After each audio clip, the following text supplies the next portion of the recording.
so much more. Ministering Dr. Maxwell Golden Egbe, God's servant, date Friday, 27th of June, 2025, time 10 p.m. GMT +1. Venue, Rehoboth City, along Asaba Abusa Road, Asaba, Delta State, Nigeria. Don't miss this impactful night. Your encounter with destiny awaits. She said for some time now, she feels drained and as if strength is leaving her. But while you placed your suit on her during the first service, instant strength came into her system and she has felt good from that moment up to now.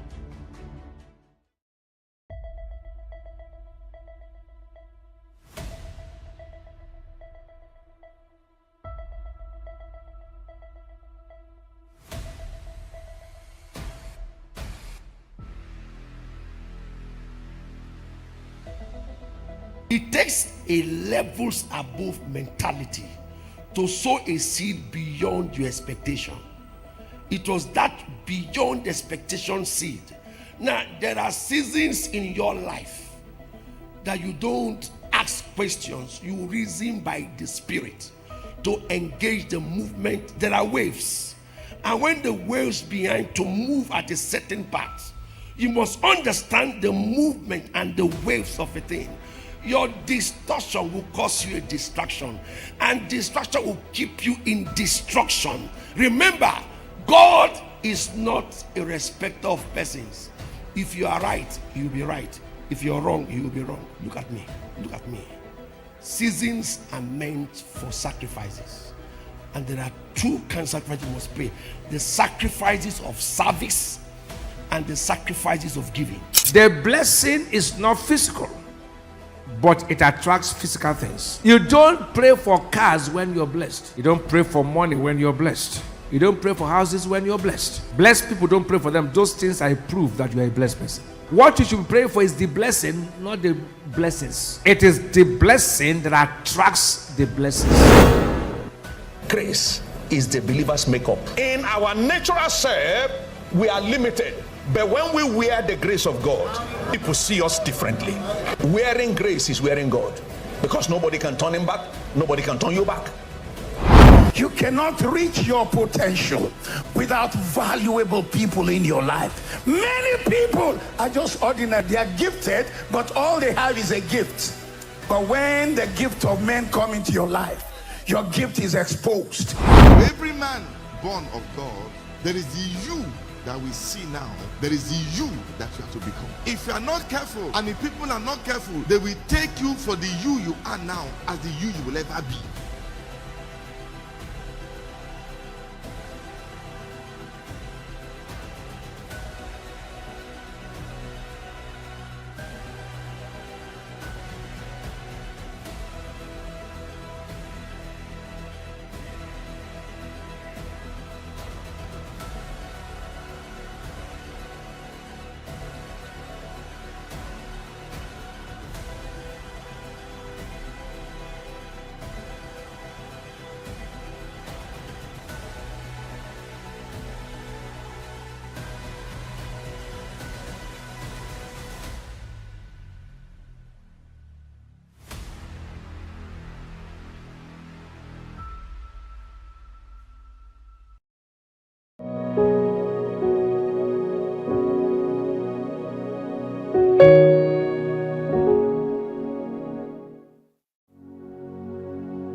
struggling to live this beautiful life, and God's servant is here to help them navigate through the adversaries of life. So please, there's no limit to any question you can ask. One person can ask several questions, notwithstanding, but the goal is to ensure that you win at the end. God's wisdom, profound wisdom, will come through God's servant to every one of us. If at the course of God's servant's answers you want to ask several other questions concerning his answer, please, you can also do that. God's servant is here, and we are set. We are live now. Share the links to your friends, to your families, and we are going to be having a very wonderful time here at the Gospel Manager this morning. Hello and welcome to another episode of Gospel Managers. Here we discuss all of the questions, and also we prefer through God's servant wisdom on how to navigate your path through those questions. I always have a saying that life is beautiful and we are meant to win. But whatsoever it is that hinders your winning and reigning in life, here we will discuss those things and give you answers on how you could navigate through the downswing and upswings of life. God's servant, Dr. Maxwell Egbe, is here live in the studio. I'm so very privileged to anchor this alongside with him. And don't forget that we are also live on several social media platforms. Facebook at Dr. Maxwell Egbe. And on WhatsApp, you could do at +234 9047 533019. +234 9047 533019. And of course, the way we do it here, we're going to have God's servant give us his introduction. And I could see that we are also having several other people, and questions are here from the UK. We have one from the Netherlands and Cameroon and Asaba and Abuja. All these questions will be asked alongside special guests we have today in the studio. And also, wherever you are streaming from, any part of the world, please do send in your questions. Invite your families and friends. Gospel Manager is here. Ladies and gentlemen, Dr. Maxwell Egbe. Good morning, everyone. I hope you had a best of night. And today is going to be a beautiful day, and I'm excited to be here again. The second response is very important in a man's life, and all through the Bible, the second response that came in 2 Kings chapter 5, when Elisha said to Naaman, "Go dip yourself in the pool," and he showed unhealthy self-esteem. And the servant said to him, "Master, whatever that man asks you to do, do it." That was the second response. So one of the things that I'm trying to do here is to give the second response to aid people's life, whether it's marriage or his career or his business or his life decisions. We live in a very crowded environment, and too crowded that the things we hear don't define where we are going to. So that's my assignment, to try to bring people to the place where they are supposed to go to and gain access to the results of their life. So make sure you are sending more of your questions and get ready to be directed. God bless you. God's servant closes with gain access to the results of your life, and we believe that everyone who hooks up and also everyone who sends in their questions, you will gain access to the results of your life. We have the first question. This is from Felix. Felix is asking this question from Boston, United Kingdom. He said, "Good morning, sir. Thanks for the privilege of this platform to share our heart-burning questions. Please, my question today is, how can we handle stress and pressure, and how do we support our partners in times of difficulty and challenges?" The space of definition is as important as the air we breathe. If you don't define your life, you have issues trying to marry out life with 1, 2, 3, 4, 5 put together. Life was meant to be 1, 2, not 1, 2, 3, 4 compressing to 5. So if you want to have a life out of stress, define your life. For example, I have to be in a meeting for 4. Why are you preparing at 3:30? that's already a problem to catch up with that meeting. So you always make sure you have an hour ahead of every function you try to get yourself involved. For your relationship, difficult attitudes are things that people display out of familiarity. When somebody gets too familiar with you, they will tend to trade certain act of difficulty in their life. So my take is this: I've always said that the people you know should be those you value. No matter how long you stay with the person, don't lose the value you have for that person. I've always said it. I've seen people get too close to people and then get the level of abuse play themselves. It's because you don't understand how life works. Life works by you presenting knowledge, and knowledge means I know this person. He's trusted, he's my husband, he's my wife. So when you know all of that, you can navigate through those scenarios without having a problem. So first, let us build the discoveries of valuing the people we have. When we have those values play itself, we will not have issues expressing difficulties to the person next to us. Thank you so much, sir. All right, this is from Prophet Nduka, and he's asking, he said, how do you cope and manage financial pressures in ministry, especially in a growing ministry? Purpose is very important about life. One of the things I've been able to define is to know what I need to do, and when I need to do it, and how I need to do it, and who I need to do it with. Everybody will not be accepted in your circle. Money is a movement. Money moves. And if you know money moves, then you should define how money moves in your life. If money moves to the wrong people, to the wrong places, it's going to damage you at the end, at the long run. So if you want to grow in ministry, start defining how money is used from you as a person and your team. Everything that comes to the church is not yours. There are some that comes to you personally. If it is ascribed to the church, it should go to the church. God respects integrity. And when you keep that as a foundation for finances, it settles. Well, favor is not how hard you pray. It's how well you discipline yourself. Then favor comes to a man's life. You said, I'm going to pay tithe, you pay tithe. I'm going to keep this, you keep this.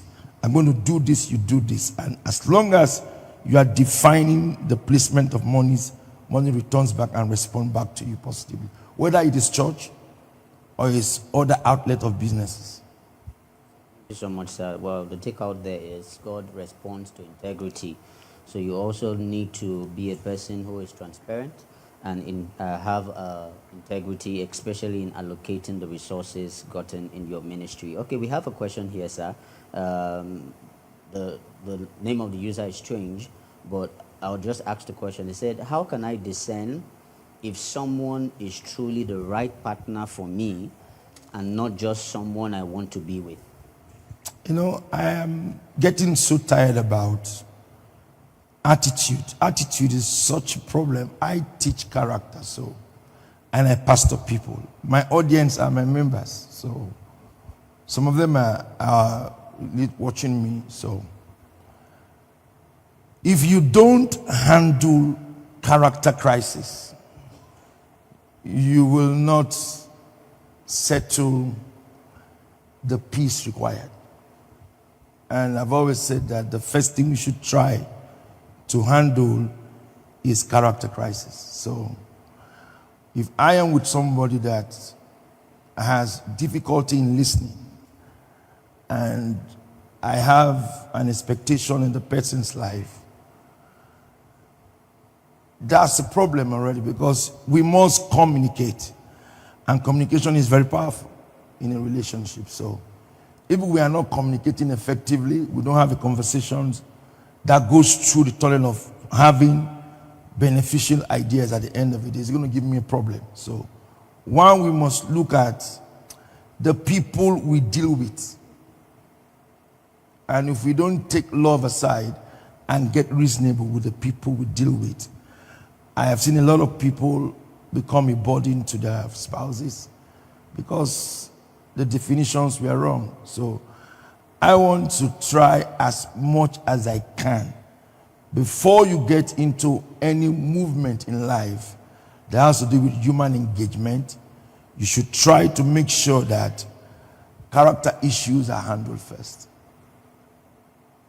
Not money issues, but character issues. If the fellow, number one, does not listen, does not consider, is high-minded, does not have moral values for human dignity. These are also just issues of a failed relationship already. These 4 things must be looked at very critically before you dive into any human, You have a phone and I tell you don't use it, and you're using it. And I'm telling you why, that you're distracting me when you're using the phone while I'm talking to you. And you're pressing it. You keep pressing it. It looks very casual to you, but that's what is distracting me. And I'm telling you that thing distracts me. And we are supposed to live together in the same house. As long as you don't recognize that I am being distracted, you can't solve bigger distractions in my life if I am the man or if you are the lady. So we should understand the tiny things that plays about human life and pay attention to them first before even thinking of trying to love and getting married. Thank you. Thank you so much, sir. Okay, we have another question here. This is from Chibuzo, and Chibuzo is texting from Calabar. Say, good morning, sir. How do I deal with an unsupportive parents in the area of fulfilling my dreams and aspirations? My passion is arts, and I draw. I draw and paint, but my parents think it's a dumb decision. Hence, they have not been supportive and have been ignoring and not supporting me, or even in other areas of my life. They want me to study law, but that is not my thing at all.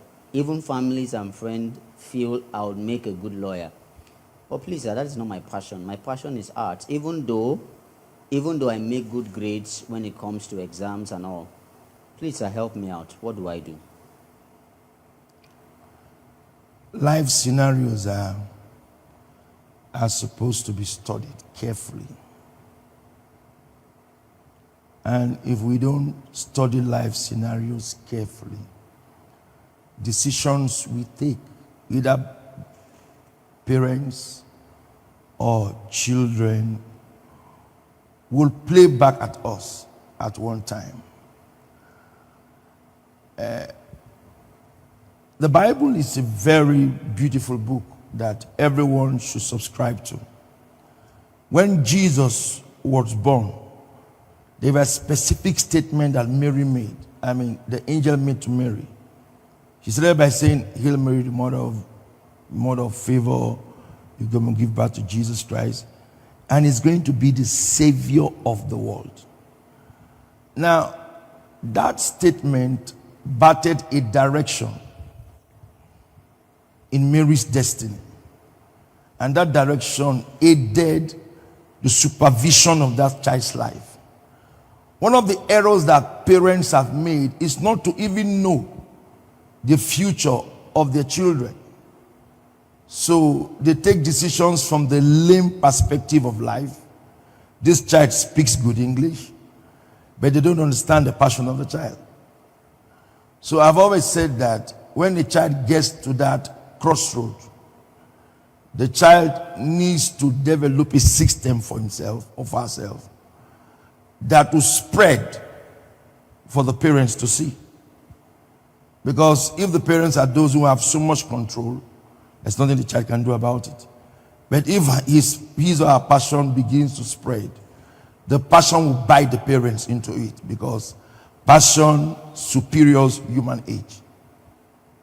And passion is timeless, and passion lives above life existence. So the moment that begins to play itself, the parents will get to understand that this is a path designed by God for our child. And remember, when somebody begins to do well, everybody gives a testimony. Even when people are close to those who are successful, they give it as a testimony. I just met this person. And they are saying it. But to me, sometimes I laugh at people like that. Growth should become a thing prepared for. And you don't invest a decision of a destiny on someone's life. The person needs to understand it, trade it, get successful about it. So at the end of the tale of life, that fellow will look back and say, I walked towards it, I succeeded. And God must take the glory at every step we make in life. But remember, not the glory to a parent. It should always go to God. And because people are trying to take the glory to themselves, and that's why there are decisions. Check our school system. I was talking to a little girl the other day. She's going for youth service. And I asked her, why did you study this course? No reason. Just study the course. So I asked her, what will you do when you come back from youth service? She said she doesn't know. And I said, why? She said, because she doesn't know. And I asked her, what is your passion? She now told me her passion. And I said, have you started doing it? She said, yes, she's been doing it before she even entered school. She knows how to do it. I said, okay, pay attention to your passion. That is where your life is. And that's where your peace will be found. And that's where your growth will be achieved from. Listening to what you just said, and trying to relate it with the current trends in society, especially in the area of passion. We know you've taught us several times using Toby Amosu as an example of how her father was not in support of her dream of being an athlete. But when she won all the medals and all that, the story has changed. The same thing with the young man who had his wedding a couple of days ago. He also told us about his passion to do music and get good at it. Now, the question I want to ask is, because sometimes we can be carried away, especially as youths, we think that we know better than people who are ahead of us. We are carried away by the success stories of other people who try to do it against our odds, whereas whatever it is that we think that we are good at isn't really what God has probably designed for us. So in cases like that, especially when they are having delayed progress, thinking that, of course, they say that success has a process. Now, in cases like that, although it takes a man who is as wise and spiritual as you are to discern that this is not what you're supposed to do, this is what you're supposed to do. But in cases where those set of people don't have a man like you to tell them, no, stop it, this is not it, this is it. How can those people handle that circumstance or situation whereby they are chasing a passion? Yes, it's a passion, but it's a wrong passion. It's a wrong course. So how do they get back to track, get back to what God has for them?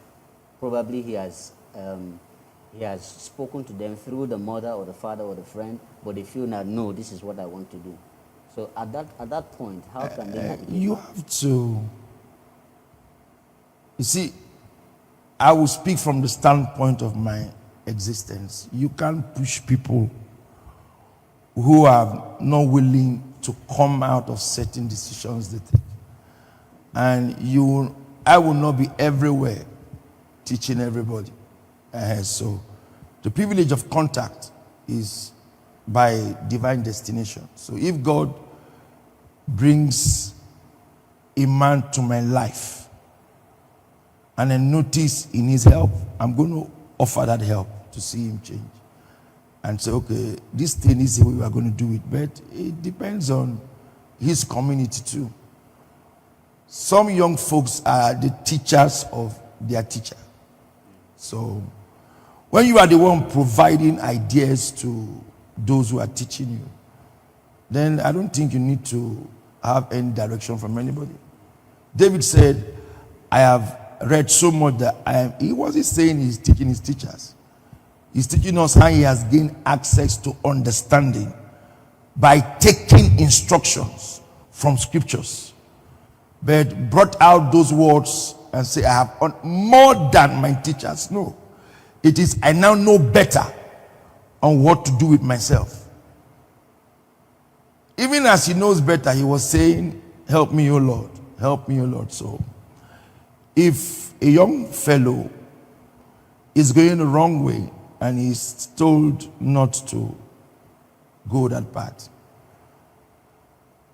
he needs to sit down and ask himself certain questions about life.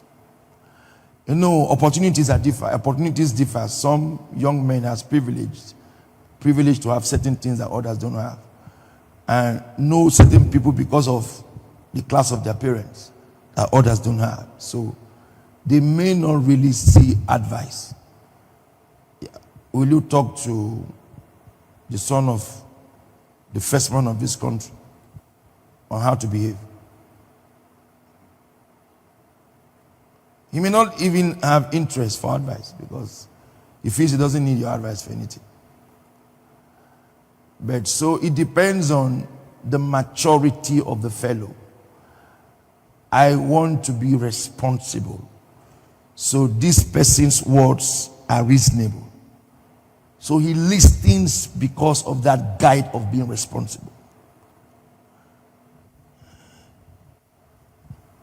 You know, in Proverbs chapter 31, that story from verse 1 to 10 was a king trying to tell the story of the counsel of his mother to his people. Why will he say that? Because he got mature in his behavior and he understood that he needed counsel. So when you start desiring and look at Jesus Christ. He was 12, but his friends were elderly. Jesus Christ had no age mate as friend. All his friends were fathers. Why did he keep such people in his life? Because he understood that age comes with lessons. And any young man that will succeed in life must have an elderly friend. Whether a pastor, as long as the person is elderly, must have an elderly friend that he or she goes to sit down with and let that person look at him and tell, I'm checking the decisions you make. This is wrong. This is wrong. This is right. This is, and if you're not doing that, please hear me clearly. Everything created don't last. Money does not last. Houses don't last. Vehicles don't last. Love don't last. What will last is the lessons you learned. And that is what sustains everything around your life. So, as a young fellow, please watch it. Go for lessons and guide yourself with the lessons that life produces. It's more important than the... I told us there's a fellow I studied the other day. I don't want to go personal. And I said, if this young man had a strong counselor in his life, he would have been a major role model in all the frames of human life in this country. Because he communicates to people freely. He attracts every class of men around his life. That's a gift. It's not born from wealth. It's in nature somebody has. But indiscipline was not treated. So the moment indiscipline is not treated, you have a problem as a young fellow. An older lion is only old because of age, but the characters of a lion is still there in a lion. So that's what I feel we should start treating elderly people in our lives as counselors, not as friends. It will help. We have a question from Felix Daniel. Said, making reference to the case of Jacob and Esau, something has always been bugging me. Why wasn't Rebecca commended for being manipulative, partial, by making Esau lose the rightful blessings? Thank you, sir. When you treat issues of lives, treat it from the foundation of those lives. What was the foundation of Esau and Jacob's life? The foundation rightly said that the author of life said, the younger shall precede the elderly. That was a prophecy. Now, how the prophecy will come to pass was not defined. Who God will use, we didn't know. Because if the prophecy was supposed to come through Isaac, and remember, God did not speak to Isaac, he spoke to Rebekah. So if the prophecy was supposed to come through Isaac, he would have spoken to Isaac. So he spoke to Rebekah. And Rebekah does not have that power to transmit inheritance. It's in the hands of Isaac. So why was Rebekah around the house that day when Isaac made that statement? Because she will be somewhere else. And Isaac made the statement, and Esau went to the market or to the bush, got the things, came, quietly blessed Esau, and the thing is over. But why was she there at that time? Because that prophecy had to come to pass. We have no one to blame. If we are to blame somebody, which I will not use my mouth to say, is the prophecy from the beginning. That's where the thing came from. And the guy that said that thing, we can't blame him. I can't be asking God why, because I'm too human to ask that kind of question. But the man who said it is God himself. And that's why we keep saying in church, if God speaks to your life, you have a part to play. God gave you prophecy. You are not walking, you are sleeping, it will come to pass. Let's see the positive side of the effort of Rebekah to make that thing work. But remember, we don't question God for it. He said it, and it has happened. He said it, and he positioned Rebekah to hear. Rebekah heard. He told Rebekah, she conceived it. She didn't tell anybody. She knew when to move Jacob. All the drama that Jacob had with Esau were irrelevant. The major thing was Rebekah able to manage that prophecy and able to hear when she was supposed to hear, accepting to take the blame if the thing fails. And we still did not hear her speak to Isaac after he has blessed Jacob, that this thing, God said it. And Jacob now came up in the future and did the same to Joseph's children.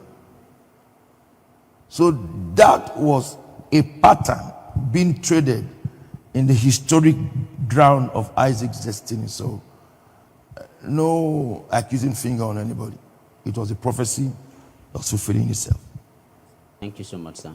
Okay, this is another question. This is from Jennifer from Asaba. She says, please, I want to ask, in a case where the husband is harshly abusive to the wife and kids, what is the woman advised to do? Should she give up on the marriage for the sake of the kids, or keep holding on to the marriage as a believer? You see, the reaction of certain things is what we talk about. We don't talk about the foundations of a lot of things. How did this couple get married? And that's the thing I will always tell people. How did you get married? Because how you got married, who are the people in your life at the time you got married? Who did you take this young man to? Who made the approval of this marriage? Who asked him the questions about his life? Now, when we didn't have all of these things done, and you took a decision yourself, love yourself, marry yourself, anything you meet there it's not God, it's your decision.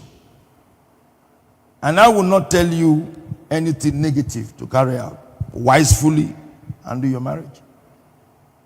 Whatever makes the man beat you, stop doing it so he won't beat you. Because there are triggers that leads to that. Somebody will not just get up and begin to slap you. So wisely handle it. But for the young ones who are not in marriage, please remember carefully. A woman can also be very abusive with her mouth. So let there be certain approvals and fear around both of them. Who makes the correction? Who can call now and both of you arrive in 2 seconds? That person in your life is more important than your marriage, which you don't have today. We don't have. A lot of marriages don't have it. They don't have it. A young man is lording his wife. A young man is lording their husband. They don't have it. So let's build the right foundations. And if it doesn't work, then we are the problem then. Because you should know how to talk to a man who has temper. And you should know how to talk to a lady who has a very rowdy mouth. I call it a rowdy mouth. It just talks anyhow. And a lady who does not have the consciousness of honor. And to me, it irritates me when I see that for a lady. A lady should have courtesy. Courtesy as a prime character in a woman's life. Courtesy. Excuse me, please. You must learn it as a lady. It's something you must learn as a woman. A man should have control. Very basic control. But not oppressive. People are trying to marry control for oppressive. No. Heavy control, but not oppressive. No. So when we start solving issues from this class of life, when I say the marriages that have issues, I keep saying the problem is you didn't know how you started, so you won't know how to end. Loving does not give any access to peace. I love you, you love me. Does that give us peace? Oh yeah, get up, match my leg. Match my leg now. Match it hard. Match now. Did you see my leg? Did you see before you matched me? You saw it now. What do you think I will do to you? I'll go hit you now. You saw me, you want to match me voluntarily to see what I will do. So we can avoid matching ourselves. By knowing our strength and our weaknesses and trade on those two values. This guy is a temperamental human being. So I know what to tell him and what not to tell him. This lady is abusive with the tongue. So I don't argue with her. If not, she will rain down this house. So you have peace. Thank you. Thank you so much, sir. Praise God. We have another question. This is again under animosity. She said, "Good morning, sir. Your program is really a blessing to me. My name is Queen. Sir, please, I always see stars every month. And this has been happening to me for many years now. But the problem here is that I am afraid because I don't know if this is godly or the form of the devil. I saw the stars again this month, and this time it was really much. Please help me, sir. What should I do?" The person should go close to God, serve God. And don't go negative. Just believe that that's a brighter direction for you. Definitions are product of effective fellowship with God. So when you fellowship more, from Bible perspective, we were told that stars were seen by necromancers. Those wise men were men that were serving certain gods. They were not prophets. They were not Christians. They were able to see someone's star because they were using certain powers to do so. So, and the Bible only describes us as the light of the world on the advent of what will produce to the earth. So if you use Matthew chapter 5 from verse 14 to 15, we can interpret that dream from that angle. That means God wants to give the fellow a responsibility that will change the world. Joseph had that kind of dream. His tree was taller than the others, while others bowed down. That was leadership. So that guy is about being used for leadership, for stardom. So let him begin to look inwardly about his life, what God has for him, and start the trading early in his life.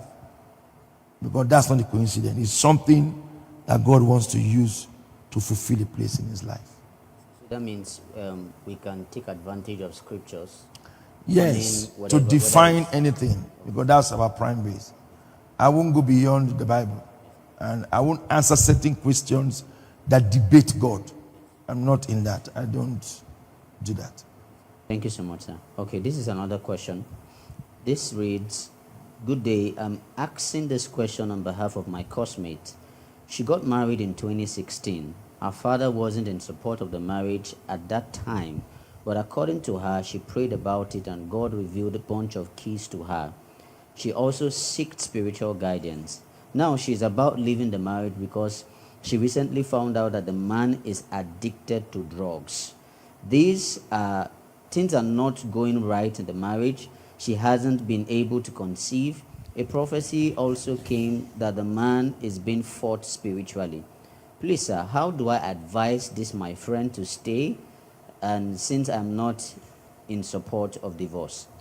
No, I want to get through that. The first thing said she was advised, and she refused. Who advised her? Said her father. And then she heard from God. She prayed and also sought spiritual guidance. You see,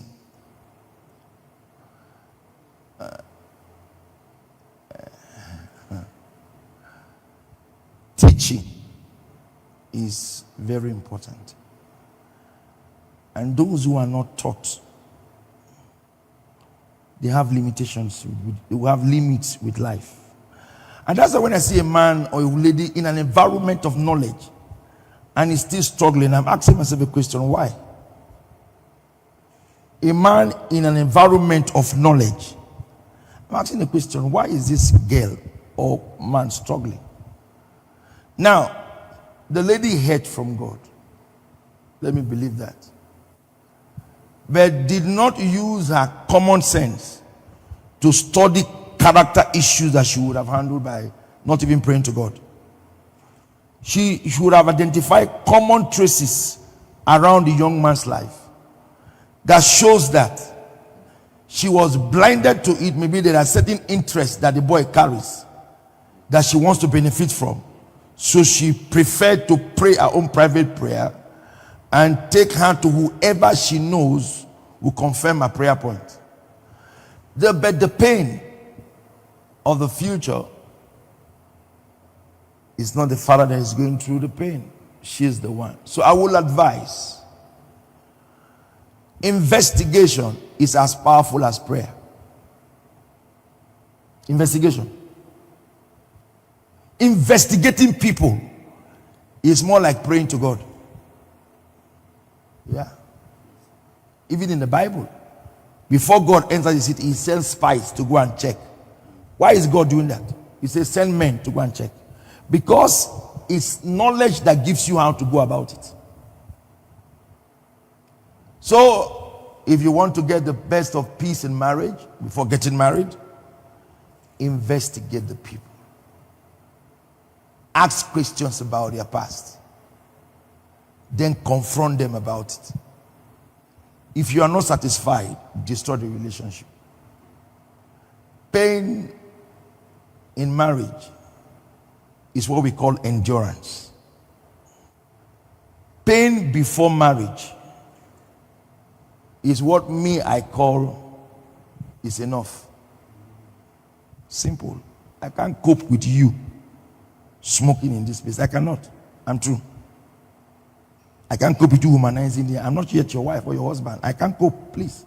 I end here. I can't be doing this with you for 50 years. How? One day you smoke and die. You leave me here with 5 kids. No. Now that you're just 25, you're like this. You are damn drunk. You are living your life uselessly. So I tell myself the truth. I can't cope with a young man whose lifestyle I can't attest to it. And I can't cope with a young girl's life who is excessively living a life that you cannot pick how she's living it. You can't cope with that. So you decide early to say no. Than going through pain and living by endurance all your life. And then you come to me as a man who believes in marriage. I say, keep trying. Both of you should come, let me talk to you.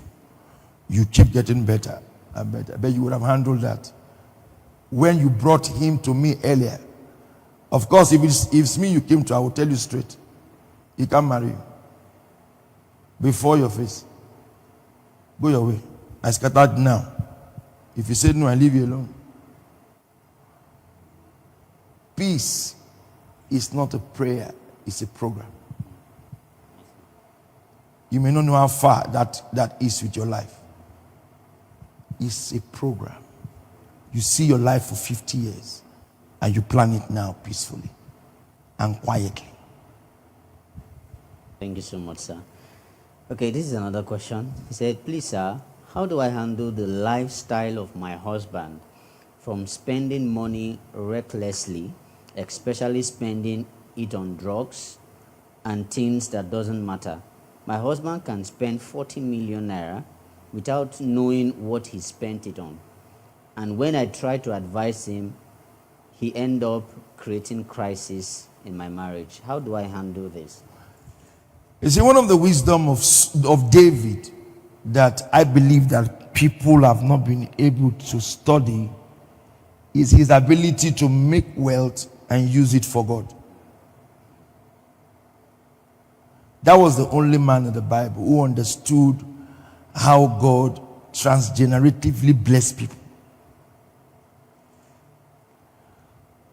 The moment the wealth came, he preserved it by building a house for God. That woman should make the husband start building things that are visible around the family. Now that she cannot account for 40 million, then bring a project that is not self-centered, that favors her, no, that will favor the entire family, and says, I saw a business, I saw a land here, we can buy that land. We can build a bungalow there for ourselves. If they've built, we can build again. We can keep building and put it on rent. You see, you are diverting the man's interest from losses to something very important. But if the woman's interest is to receive the money and use it for herself, then the man will waste it more. I'm using the David scenario to show you why God came down and expand Solomon the more. Because Solomon now continued the project, finished it, and that is why today we don't call the God of Abraham. People don't call Jesus and ascribe it to Abraham. They say the God of Abraham, Isaac, and Jacob will end there. When it has to do with Jesus Christ, they say that son of David. Now, if you read Luke chapter 7 from verse 5, the man that built a church, as they just said, he loves the nation, he built a church, Jesus went to his house. Immediately. So if you want to handle waste in a family, put the money in a project, define a project, and bring to your husband. And as long as the project will benefit the family, except that man is possessed with a demon, he will surely look to it and get to make sure that project is carried out. And then you see himself every month, he wants to put money there, because he knows he has a wife. And I've forgotten the name of the lady in this country. She's married into wealth. Big woman. She said, my husband said I should sit at home and don't do anything. Just eat my monies. They have a very large factory. So she told the husband, I will go to the factory. I will leave in the morning by 8. I want to be a worker in that factory, to learn how to work. Today, she is managing that factory because the man discovered that she has the capacity to preserve his business. And one of the problems of marriage today, some women don't know what to do to preserve the legacy of their families. Some men too don't even know. They just want to make money. That's all. They want to make money, look for money. Look for money, that's all. Some people have kids overseas. There was no vision for that child traveling overseas. They just want him to travel. They didn't give him a timeline, what to become, what to do, how to recycle the family's product. No, just move up and down. So that's the problem why, that's the reason why, you see, sometimes there are too many losses because the motives are heavily wrong. So if the woman gets her motive right and make that man get into something profiting, it will benefit the entire family, but not herself. Citing the example you gave, I think that's Shade Okoya for Okoya for Eleganza. So Yes. that's trying to say that the wives in this case should step into taking responsibility. That's all. You can't be sitting there and be making demands. Get involved in the system of growth. All a man wants to see is a man who can do what he's doing. That's all. Not controlling. You don't control a man. You do what he's doing and you will control him by that. I've always told them, stop trying to make a man sit down, stand up, sit down, shut up. You always see your time, he will react at you. Just get yourself into his system and let him see you as a leader who can take over a place. And then he'll go to sleep. And then you'll be giving him reports and your decisions will count because you are involved in a running system of what is growing his life. Thank you so much, sir. We have a question from Reverend Ade Peterson. He said, good day, sir. I run a ministry in the West, and it's overwhelming how it's difficult to get people committed because serving God is a voluntary service. What teachings and admonitions do I focus on to get the people committed to work for the Lord? Because the truth, sir, is that this is highly confusing and exhausting for me. But I've watched your own ministry and see how people are eager, under instruction, serving God in that capacity. How do I translate same to my own people? You know, I can have an audience now. Somebody is with a scissor phone and sleeping. Will that phone speak? No. Why is the phone not speaking? Because the phone responds to what you do. And that's one thing about God. He responds to the things you do. How you treat your life with him, that's if he sees that you are always there for him, he'll be there for you. If he sees that you don't put him third, he will put you first. I'm having the same issue that he's having to make people serve God. But mine is that I have an understanding that they must serve God. So I keep reminding them. And the benefits that comes with it. They have to be reminded all the time that at the end of everything in a man's life, it is God that counts. And that is why when you are sick, you seek for a doctor's aid, but you pray for him to give you life. You don't pray for a doctor to give you life.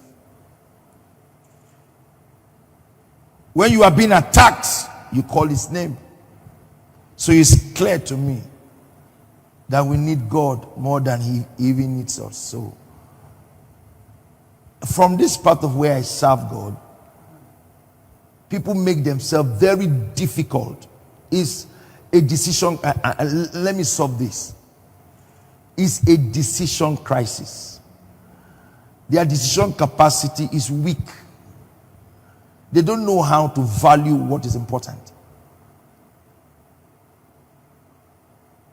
And the more you start devaluing the one that you're supposed to value, the ones you are valuing will not give you value, because the person who you need to value is what transfers value to others in your life. And look at David. He gave value to God. And look at how his life spanned through. So let us learn how to give God value. More value, more value, more value. Whoever comes to you, God first. Shall we pray? Shall we pray? I was reading a book before I came in here. I was reading my Bible and a book before I came in here. My room was music being played. I have no time for anything that offends my spirit. So you live a life that God appreciates, and when He appreciates that life, then you are blessed. So serving God should be an enjoyable thing. Enjoy serving God. Anytime it is church time, it should be your best time. Not struggling with yourself. Struggling with yourself. I have them. As we speak right now, we have a camp. That we are camping for our forthcoming convention, which they all know. Which some of them have sewn cloth. Some of them are also preparing to sew. And all of that. But I'm struggling to make them sit, to plan, to train themselves for that event. Just imagine these people having a boot camp meeting for family pleasure. They will go for 5 days. They will spend 5 days out of work. They attend burial for 2 weeks. They prepare for wedding for 1 month. But they can't spend 3 days with God. They can't spend 3 days effectively with God. And that is why when things begin to go bad, you ask why. So he shouldn't stop teaching the people, because that's the only key they have to succeed with life. That's the only key they have. You know how many persons are in this camp that I'm handling this period because they are afraid of me? Not because of God. It's me. The injunctions I placed. Not God, though. Is it supposed to be me? It's supposed to be the program. What we have ahead of us. What we have ahead of us is supposed to be a burden to everyone. So we don't make errors at the cost of the event. Am I right? So let him keep teaching. I would like to take these two questions together because they seem to be similar. And don't forget that God's servant can also respond to your questions or through answers by mail or also on your social media platform. So don't relent in sending in the questions. You could do that even after we have gone offline, and you'll get a mail from us from the decks of God's servant. So this is saying, good morning, sir. My name is Juliet, and I'm asking for my friend. How do I rebuild a relationship that is already dying? No love, no trust, nothing is working. Both fellows are still holding on. The second question says, thank you, sir, for the program. It has really been helpful. Sir, how do you handle a partner who is emotionally unavailable? See, the problem about life is that we don't accept the truth. And as long as we keep deviating from the truth, we will keep having problems with ourselves. So the truth is playing itself before these people. This is the truth. If the truth is before them, they should take decisions over the truth. As long as it's not marriage. This is the truth playing now before both of them. So much differences around them. That is the truth now playing itself around them. So they should come to a decision and say, as long as this is playing itself, the end should be a decision that they should take. Because we don't accept the truth. That's our problem in life. And when we hear the truth, we get offended. That's the easiest thing people do now. The truth offends a lot of people. Lies don't offend them. People appreciate lies a lot. They will even tell you thank you for the lies you lied. But the truth offends a lot of people. And for those of us who will always speak the truth, our companions are few. Very few. They won't tell you. Because they don't want to hear what you say to a situation. So they prefer to lie to you or to shade you out of it. But this is the truth playing in people's life. And it's a life situation. Life, this is marriage ahead of them. Life. Involving children in the future.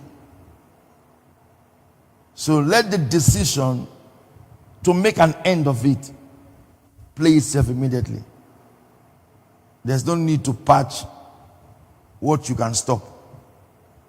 That you don't have any command around it yet. Stop it.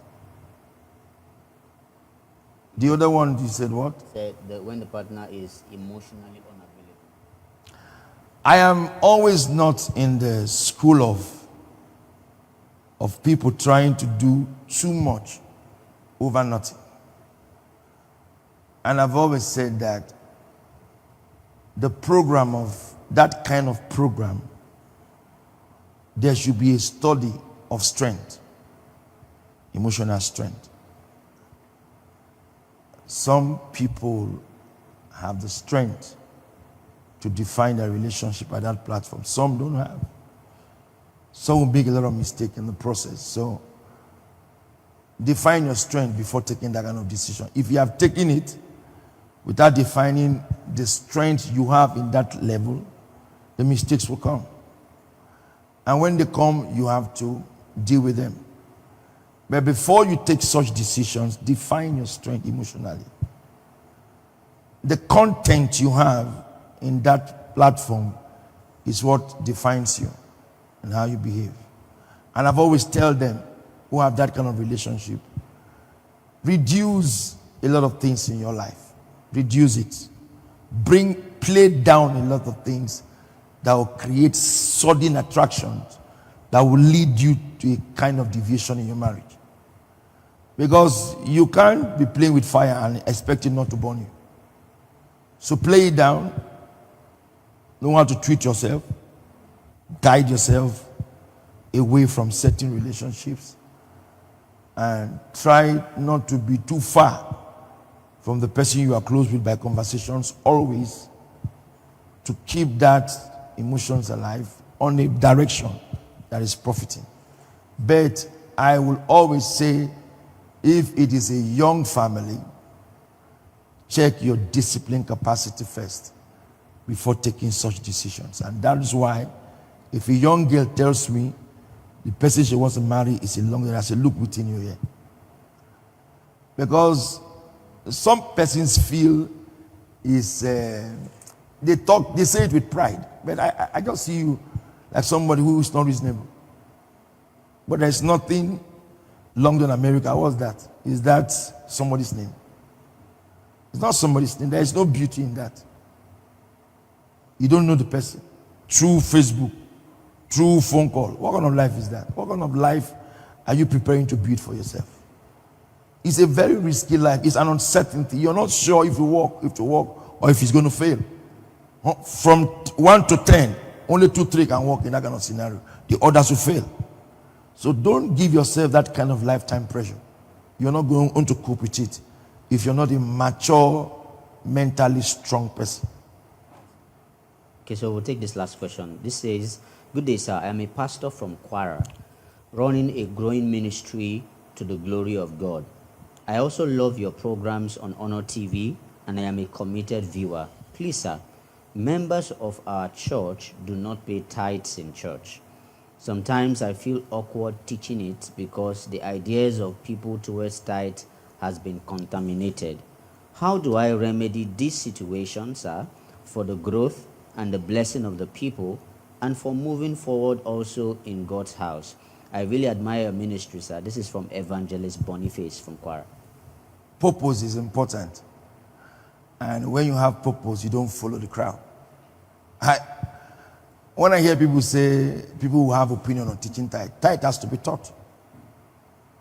It's a part of the scriptures. I would teach it boldly. So you should teach it boldly. You should teach giving boldly in his church. Because that's the right of a pastor. Teach the people. Matthew 11. You see it there. Teach the people. Teach them. The poor should hear the gospel. They should hear it. They should hear the gospel. So you shouldn't be afraid to teach it. He has the command from heaven to teach them. And let me clear this. A true Christian who hears from God will not contend with tithe.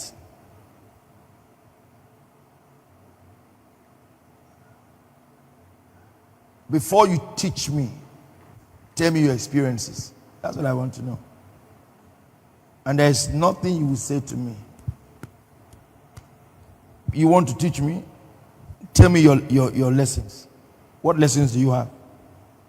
What moral right do you have to teach that? Or because it's being used as I want to use the word immoral, an immoral ground to abuse what is truthful. Now let me ask you a question. Your father is a thief. This is a life story now. He's a thief, not your father. A father is a thief. And somebody came to your house and said, your father is not a thief. What will you say? You won't answer it. You just keep quiet. You know your father? Or your father is a good man, say he's not a good man. Don't you know your father? But if your father is a responsible man, has integrity, and somebody now comes and says he's a stupid man, what will you do? Why will you react? Because you know your father. Now, why would somebody be teaching somebody in church the value of tithe? Who reads his Bible? Who is a Christian? Who is born again? It's because that person originally, if you check before the teaching even came, does not pay tithe. Those who fight tithing, they were not paying tithe before. You see, a member of a church who is not paying tithe was not paying before. So has just seen a justified ground now not to pay. Those who are paying are still paying. Those who are not paying are those who never paid before. So the teaching now gave them grounds not to pay at all. Anybody who discovered the power of tithing, you can't teach him out of it. You can't teach me out of some people in this church who I know very well as a pastor. If I call them at 12 a.m., they will appear here. You can't come and tell me something about them and say, no. I know them. Since I knew them, they've been like that. As a man, I can trace their defense to the house. Can you come and talk to me about that? No. So that's the same. Let him just keep teaching it. But let him also be paying tithes too. Let him not teach. He should practice it himself. And when he's teaching it, the people will do it. He will do it. The people will do it. And then God will take the glory. Thank you so much, sir. So, Pastor Evangelist Boniface, keep teaching it and do it forcefully. God's servant said also, tell the stories of the tithes. What are the testimonies God has done through tithe paying? And also, pay your own tithes and make sure the ministry pays her tithes of tithes to the mother church. Gospel Manager will return on Monday at 7 a.m. I want to thank everyone who streamed today's episode on the Gospel Manager, whatsoever a platform you are streaming from and continent. We are very grateful. Thank you for joining us. Thank you for sending in your messages. Thank you also for asking on behalf of your friends, families, and folks. And for those whose questions we are unable to take, be sure to get a response from God's servant via mail or via the medium and platforms in which you sent those questions. We are going to give another opportunity for God's servant to close us. Set your hearts ready. We'll be back again on Monday. It's going to be amazing. God's servant, sir. Before I leave, I want to talk about human distractions.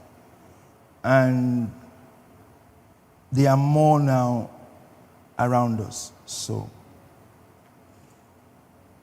check the person that sits next to you,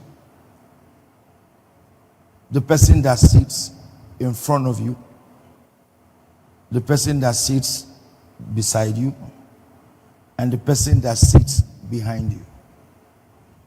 Is 1, 2, 3, 4. If this circle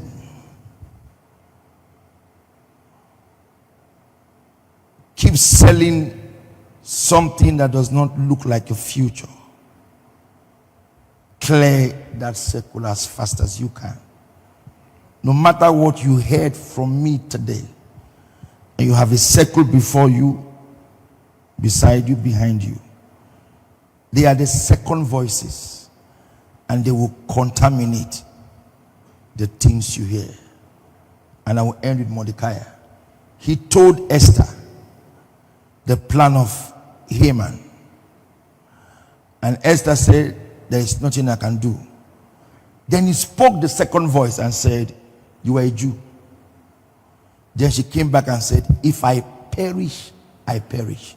The second response is a very strong tool in a man's life. Please, watch who you sit with in front of you. Watch who you sit with beside you. Watch who you sit with behind you. These are the deciders of your life. And I pray that God is going to give you directions to fulfill the works of life, and you will end up with the prize of peace. Remain blessed. See you again on Monday. Love you and God bless you. To all of our guests in the studio, we love you. Thank you for being part of today's episode. We can't thank you and love you any less.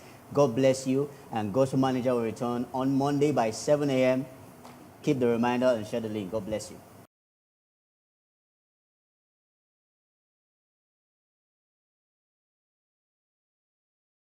Join us this June for a powerful and life-transforming experience at the Night of Peace. Come and encounter God's presence through the Word, salvation, healing, miracles, academic excellence, and so much more. Ministering, Dr. Maxwell Egbe, God's Servant, date Friday, 27th of June, 2025, time 10 p.m. GMT+1. Venue, Rehoboth City, along Asaba Abusa Road, Asaba, Delta State, Nigeria. Don't miss this impactful night. Your encounter with destiny awaits. She said for some time now, she feels drained and as if strength is leaving her. But while you placed your suit on her during the first service, instant strength came into her system and she has felt good from that moment up to now.